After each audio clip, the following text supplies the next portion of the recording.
Episode 2, A Surprise Inheritance. A luxurious car had suddenly appeared, and this mysterious, beautiful woman had stepped out, had called him Mr. Branders. Elliot was completely nonplussed. What the hell is going on? Sorry, did you say you're my personal assistant? He asked, stunned. Yes, sir. Please get in the car. The woman didn't say anything else, just turned around and held open the car door for him. She was making a great show of being respectful. Cautiously, Elliot got into the car. He remembered the calls he had received over the last few days. Is this some kind of con? He wondered. But he figured even if it was, it didn't matter. He had nothing to lose anyway, so he wasn't concerned about scams.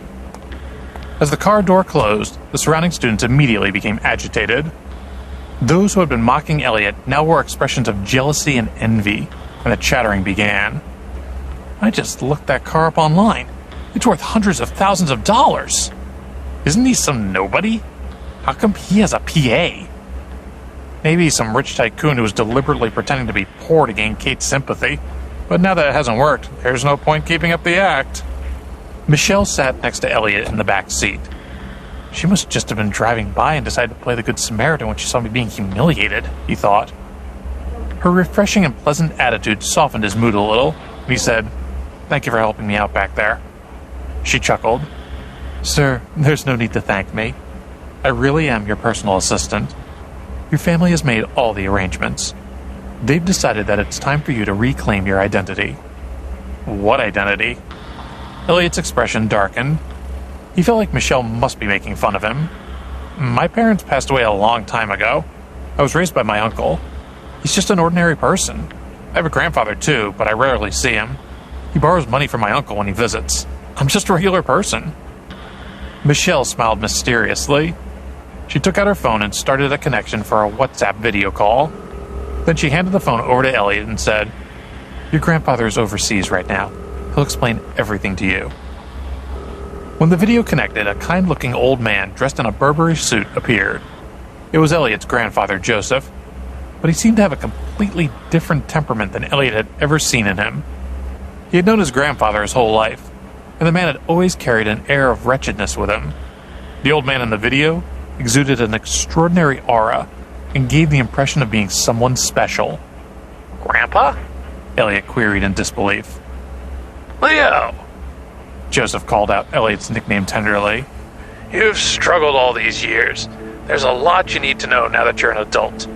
Most importantly, as a Branders, you're part of a wealthy, powerful lineage. There's a vast family fortune, millions of dollars." "Millions of dollars?" Elliot said in disbelief. "Grandpa, you can't be serious. If that's true, how come you always had to ask Uncle Mitch to pay for your trips when you came to visit?" "You silly child. That was all an act. Mitch isn't related to you in any way. He works for me," Joseph explained with a smile. "When you were young, I decided to conceal the truth from you to test and hone your character by allowing you to live as an ordinary person. Mitch's part of the plan is done now, and you won't see him again," he continued. "I'm old, and I needed an heir who's strong enough to carry the burden of the family legacy. You're my only blood relative. But if you want to take over the family business, your identity alone won't be enough. You must be up to the task. I've instructed Michelle to give you $50 million to spend however you choose. If you mess up or manage to lose it, I'll appoint someone else as my successor.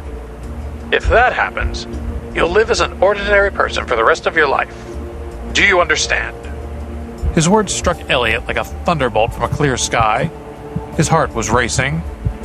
Everything that had happened to him since he was a child was just an illusion, staged by his grandfather, and he was actually a wealthy and powerful heir. If he could demonstrate that he was responsible enough, he would inherit all that money. As he considered the possibilities, his heart began to beat faster. "Grandpa, I promise I'll prove to you that I can be trusted with your legacy." Elliot clenched his trembling fist and swore to himself. "I'll use this money to earn even more. I won't let myself or the family down." "Very good. It seems that all these years of living an ordinary life haven't worn down your spirit. I look forward to hearing good news, Joseph smiled. I wouldn't expect anyone to just handle this without any support at all. Michelle will stay in Hillsdale to help you. Grandma, wait a second. Elliot hurriedly shouted when he saw that Joseph was about to end the call. Now that I know the truth, can you tell me more about what happened to my parents? His heart was pounding in his throat. He'd asked this question countless times, but never received an answer. Will I finally discover the truth today? The smile on Joseph's face slowly disappeared, and he shook his head. Not yet, Elliot. When the time is right, you'll find out. But you must remember, no matter what, don't ever be as conceited as your father used to be. Don't let arrogance be your downfall. You must remember that. With that, he ended the call. Elliot was disappointed, but he was sure his grandfather must have a good reason for not revealing any more to him yet. If I want to know the truth, I must show him that I'm strong.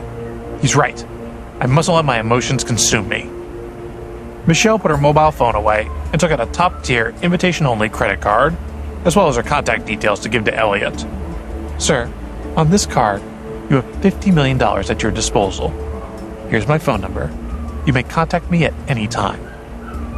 After taking a few moments to absorb everything, Elliot asked the driver to take him back to the house he shared with 3 other students. He felt as if he'd been reborn, and the entire world was filled with hope and light. Musing on the day's events, he realized, if only it had happened a little earlier, Kate wouldn't have turned me down. But I guess that's a blessing in disguise. A wry smile crept across his face as he thought about it. If Kate had known he was wealthy, she would have dated him for the money. But that wasn't what he wanted. Back at their place, Elliot's housemates were lying on the bed playing rummy. As he walked in, his friend Kevin put his cards down and asked eagerly, So, did you go speak to Kate? How did it go? She turned me down flat. Elliot shrugged and gave a disappointed smile. He figured that there wasn't much to hide, since the news already seemed to have spread all over campus anyway. Told you were overreaching, sneered another of the guys, Ryan. Kate even turned me down because I couldn't compare to that Arrow dude. You had no chance. He came from a wealthy family and was the richest student in the house. He was accustomed to lording it over his peers. He liked feeling superior and looking down on other people. Elliot knew that Ryan had never thought much of him, so now, after finding out about his inheritance, he was determined to take him down a peg or two. To celebrate my rejection, I've decided to treat everyone to dinner tonight, he proclaimed. What's with this sudden generosity? You can barely afford enough for yourself to eat. Now you want to treat us to food? Kevin was taken aback. Elliot had barely been eating at all, just so he could save up some money to buy Kate a present. His offer to get them all dinner made Kevin feel uncomfortable. How about we go to that cart down the street and grab some chili dogs? Niall suggested.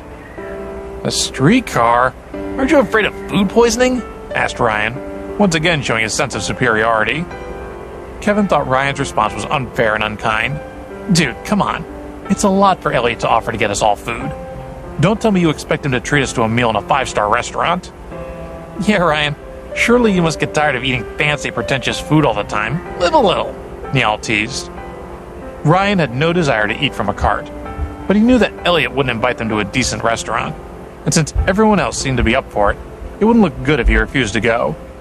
Fine, since Elliot's generously offered to buy us food, I'll try a chili dog, he reluctantly agreed.